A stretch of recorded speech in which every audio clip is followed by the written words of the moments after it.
Anything take home. Oh, good time. The non-advancing team we have the Northern State Bulls. Their head coach is Kurt Fredrickson. They have Jill Conrad, sophomore forward, and Lauren Diedrich, senior center. First, we're going to go with the opening statement from the coach, and then next we'll go to questions for the girls. Then we'll let the girls leave, go back to the locker room, and we'll finish up with questions for the coach. Okay. Thought it was a very, very well played game by two pretty even basketball teams. You know, we knew coming in how good they were. They walked through the tournament, won 11 games in a row. But you know, they run a lot of ball screen action, and one of the things we've always done pretty well is defend ball screen stuff, especially when you have centers as agile as Lauren here. And so that gave them problems. Obviously, the three-point line gave us problems. We didn't expect them to make 14 out of 31 shots from the three-point line. You know, just to give you an idea of how well we played, they go 14 for 31 from the three-point line. They go 12 for 13 from the free throw line, and they almost lost. And so couldn't be any prouder of the way our players played. We got down a couple times. We came back and had our chances at the end. We got the ball stolen at the end of the game on an inbounds play. If I had to do things over again, I certainly would have called something different. That was on me. I wanted our two guard to go one-on-one to the basket, and should have been smarter than to think that she was going to get open against the quickest player on their team just breaking out to the corner. So I'll take full responsibility for that one. We should have done something different. But, you know, like I said, we came from behind and got back in the thing, and with two players that, two seniors that played a little bit last year. Devin played quite a bit. Lauren came in and played about 8 or 10 minutes a game, backing up a two-time all-conference player in Rachel Krogman. So a pretty inexperienced team. Very proud and pleased how well they did this year. I think they certainly overachieved, and you know, we play the underdog role to perfection. I mean, I hope by everybody watching that game, it certainly didn't look like 8 playing 1 by any means, and so that's how well I think our players played. You want me to introduce our players and have them talk, or what do you want? Yeah, any questions anybody has for the players, we usually just take Okay, questions. all right. Jill, could you just talk about the start of the game? You guys came out, you guys ready to go?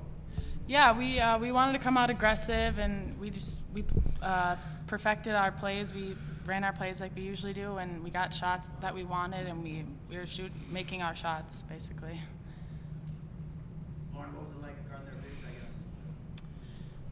guess? Well, they were both very good players. 5 is a good shooter, and 30 is a good post-up player. So I think we played, both Jill and Miranda and I all played pretty good defense against them for the most part. They had a lot of ball screens, so we had to come off those ball screens against the guards, and I think we did good against that, so for the most part. Last year you guys lost those 6 seniors. Do you guys think you get back here this year? I was surprised as a player. I was happy with how it ended up, but coming into it, I don't think I had this high of expectations for our team.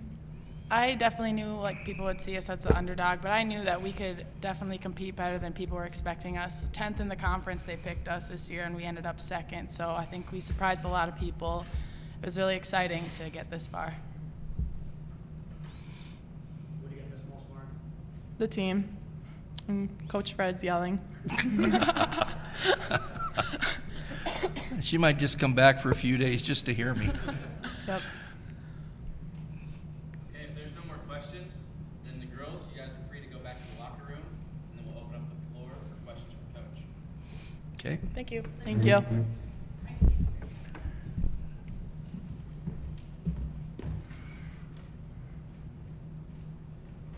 guess same thing, the start of the game, you got me pleased with the way you guys started.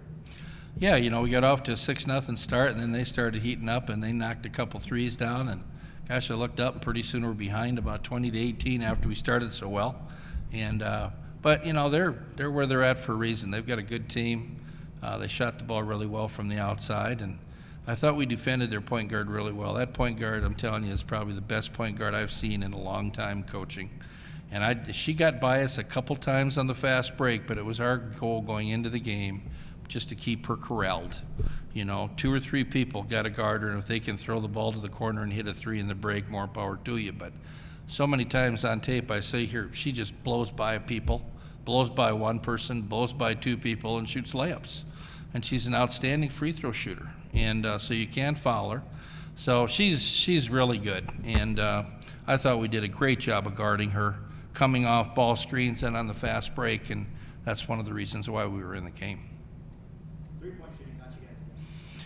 Yeah, you know, when you got ball screen action and you're trying to help from certain places, you know, we made a couple of mistakes and didn't get out on number 5. We knew she could shoot threes. We knew number 24 could shoot threes.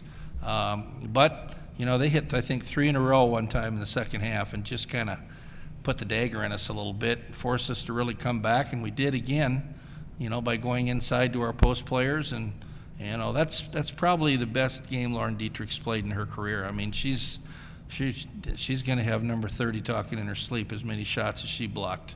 And so when their inside game wasn't there, that really kind of helped us out a little bit because we could get out and guard them a little bit better at the 3-point line, although they didn't miss many, so credit goes to them.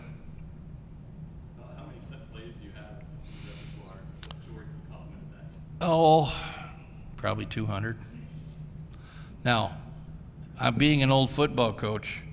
We go into each game with everything scripted, and we'll pick out 20 or 25 things that we think are going to work against certain teams. Same thing with out of bounds plays, and we practice those things in that order for 2 or 3 days ahead of time.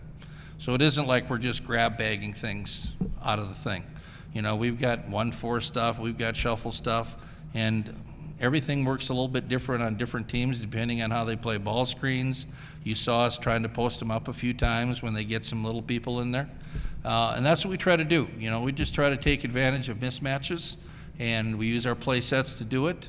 And so yeah, there's a little reason to the mayhem out there as far as plays, but we got a lot of things that are hard to guard, as you saw. They're a good defensive team, and we made them look pretty bad quite a few times. All right, if there's no more questions, thank you, Coach. Congratulations on a great season. Thank you. You may take these back. All right.